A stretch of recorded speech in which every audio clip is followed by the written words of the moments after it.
Creativity is shaped during childhood development, specifically within the context of the family. Generally, parents are a child's first teachers, instructing them on normative patterns of speech, dress, behaviors, food, and even play. These elements are shaped by the broader culture and specific subcultures that the parents operate within and impart to their children. The resulting cultural lens through which the child sees and engages with the world is beneficial in many ways, but it also means that only ideas which are consistent with that culture are explored. This spurred researchers to begin looking at creativity through a more multicultural lens as they looked at how different societies encourage and even conceive of creativity. Elements of invention and novelty, a willingness to reject tradition, orientation on self-actualization, celebration of individual accomplishment, and concentration on the future are almost inherent to Western conceptions of creativity.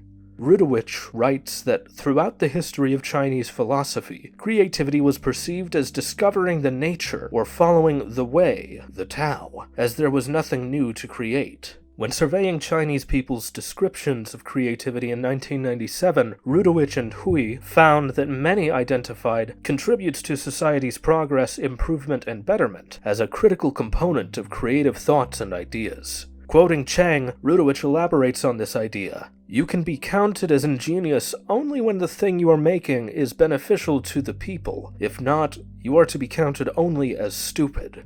Chinese education systems, including that in mainland China, Taiwan, Hong Kong, and Singapore, usually embrace a rigid and centralized curriculum in which teachers manifest little flexibility in teaching. The teaching and learning activities mainly focus on preparation for external examinations, where students are asked to do a lot of drill work.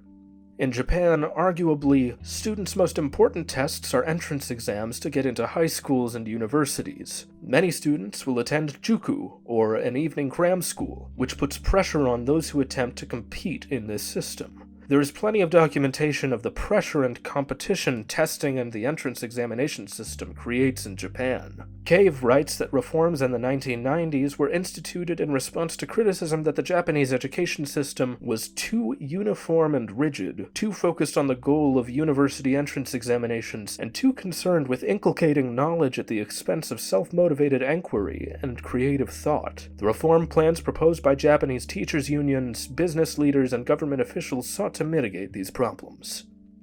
Similarly, other East Asian countries have instituted an array of educational reforms to foster a more creative mindset in students. In China, Taiwan, Hong Kong, and Singapore, creativity was traditionally undervalued, but that has been changing rapidly. In Taiwan, creativity is a national priority frequently discussed by politicians. In Singapore, the National Ministry of Education has made creativity central to its curriculum. Cho reports a strong emphasis on creativity in South Korea. In summary, the findings of creativity researchers support the notion that there is not a universally applicable definition of creativity. This is due to people infusing their ideas of creativity with aspects of their unique culture. While an absolute definition of creativity cannot be satisfactorily created, a better, less ethnocentric definition can always be sought by examining differences in cultural attitudes towards creativity.